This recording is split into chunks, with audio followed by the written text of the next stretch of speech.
12 ফেব্রুয়ারি অনুষ্ঠিত হবে ত্রয়োদশ জাতীয় সংসদ নির্বাচন ও গণভোট। মনোনয়ন জমা 29 ডিসেম্বর আর বাছাই শেষে আপিল 11 জানুয়ারি। প্রার্থিতা প্রত্যাহার, প্রতীক বরাদ্দ 20 ও 21 জানুয়ারি। সন্ধ্যায় জাতির উদ্দেশ্যে দেয়া ভাষণে এ তফসিল ঘোষণা করেন প্রধান নির্বাচন কমিশনার এএমএম নাসির উদ্দিন। আচরণবিধি মেনে ভোটারদের আস্থা অর্জনের প্রার্থীদের প্রতি আহ্বান জানান সিইসি। নির্বাচনী কর্মকর্তাদের গাফিলতি সহ্য করা হবে না বলেও হুঁশিয়ারি দেন তিনি।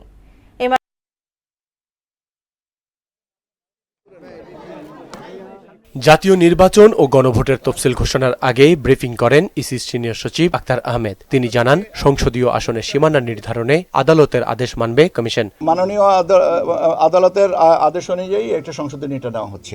নির্বাচনে লেভেল প্লেইং ফিল্ড নিশ্চিতে সর্বোচ্চ চেষ্টা অব্যাহত থাকবে বলেও উল্লেখ করেন সিনিয়র সচিব আক্তার আহমেদ। লেভেল প্লেইং ফিল্ডের ক্ষেত্রে যে বিষয়গুলো প্রাসঙ্গিক হবে আমরা সবটুকুই নিশ্চয়ই নিশ্চিত করব। পরে সন্ধ্যা 6টায় ত্রয়োদশ জাতীয় নির্বাচনের তফসিল ঘোষণায় জাতির উদ্দেশ্যে ভাষণ দেন প্রধান নির্বাচন কমিশনার। 12 ফেব্রুয়ারি জাতীয় নির্বাচন ও গণভোট অনুষ্ঠিত হবে বলে জানান তিনি। মনোনয়ন জমা 29 ডিসেম্বর আর বাছাই পরের দিন থেকে 4 জানুয়ারি। 11 জানুয়ারি আপিল এবং তা নিষ্পত্তি পরের দিন থেকে 18 জানুয়ারি। প্রতীক বরাদ্দ ও প্রার্থী তালিকা চূড়ান্ত হবে 21 জানুয়ারি। আর 22 ডিসেম্বর প্রচারণা শুরু হয়ে শেষ হবে 10 ফেব্রুয়ারি সকাল 7:30টায়। আগামী 2026 সালের ফেব্রুয়ারি মাসের 12 তারিখ রোজ বৃহস্পতিবার 300 আসনে ত্রয়োদশ জাতীয় সংসদ সাধারণ নির্বাচন এবং একই সাথে জুলাই জাতীয় সনদ সংবিধান সংস্কার বাস্তবায়ন আদেশ 2025-এর উপর গণভোট অনুষ্ঠিত হবে। আচরণবিধি মেনে ভোটারদের বিশ্বাস অর্জনের জন্য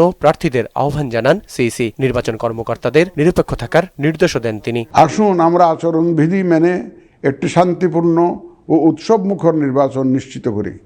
শান্তিপূর্ণ সহাবস্থান এবং পারস্পরিক শ্রদ্ধা নিশ্চিত করে ভোটারদের বিশ্বাস ও আস্থা অর্জনই হোক আপনাদের লক্ষ্য। নির্বাচনে দায়িত্ব পালনকারী প্রিয় সহকর্মীবৃন্দ, নির্বাচন কমিশন স্বচ্ছতা, নিরপেক্ষতা এবং দৃঢ়তার সাথে দায়িত্ব পালনে বদ্ধপরিকর।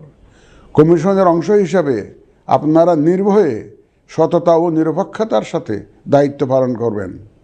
মনে রাখবেন, এ ব্যাপারে কোনো শিথিলতা বা গাফিলতি সহ্য করা হবে না। অপপ্রচার ঠেকাতে কমিশন কঠোর হবে বলেও হুঁশিয়ারি দেন প্রধান নির্বাচন কমিশনার এএমএম নাসির উদ্দিন। নির্বাচনে দায়িত্ব পালনকারী প্রিয় MR আসাদ, মোহনা সংবাদ, ঢাকা।